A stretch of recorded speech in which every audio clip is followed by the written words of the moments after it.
Okay, so hi, I'm Peter. As someone who's been an online student for several years, I just thought, in addition to these online videos, I would send out just a little bit of advice to new online students.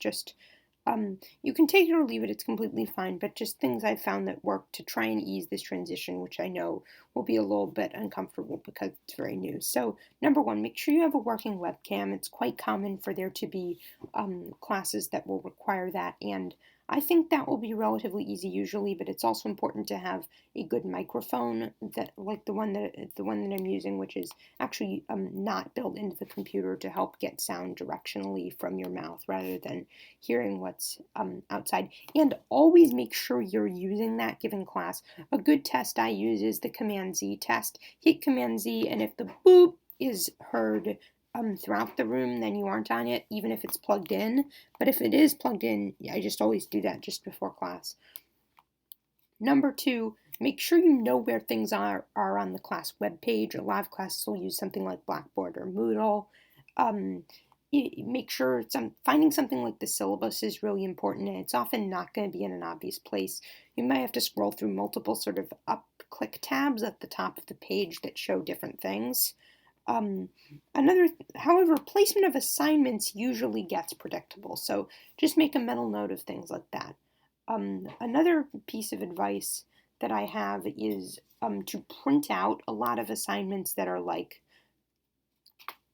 in the like math or science because it often that's an opportunity you have where it might get wearing on the computer to do something like that for too long because that might take a while and it can get a little bit or on a phone or I don't know, but if you have the option to print, I recommend a good split between printing things which might require more manual work and be trickier that way, and doing things online, which might require tech support because it's often hard to, I don't know, edit a document online. I use a PDF editor preview for that, but that's not available on all devices, so that might not work. But I just recommend always making a conscious choice to do something in print or online if possible, not just doing it because that's what's available. No offense, I mean, I completely get if that's necessary, but I find it important to have a mix of those to keep from feeling like one is online all the time, and also to do things in the most streamlined way possible, especially if you don't have access to a scanner or a printer. Doing things online usually makes the most sense.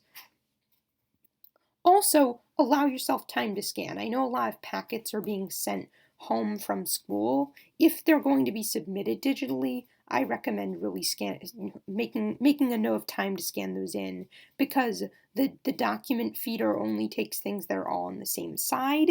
If your work is double-sided, you'll need to use the flatbed, which takes even longer. So those are my main recommendations. One last thing, always make sure to reach out to your professor if you have any questions because in online learning it can, especially with things like discussion boards that where the expectations for length and depth might be different than in an in-person discussion, or for something like readings or videos that are posted online that they might assume are optional because how are they going to monitor who are doing them, even though in reality if they don't say they're optional, it might not be completely clear. So I really recommend always talking to your teacher, even if you're sure you understand an assignment, just to avoid making too much work for yourself or not doing enough work where more is expected. No offense, I'm not saying that any one person is more inclined toward that than any other. That just happens. But in this online era, I recommend trying to keep communication as open as possible, given that things will be new and it might be tricky to understand certain things. So these are just my 2 cents. I get that the situation might be completely different for other students, and um, I just wanted to throw this out there just because that's in general been my experience.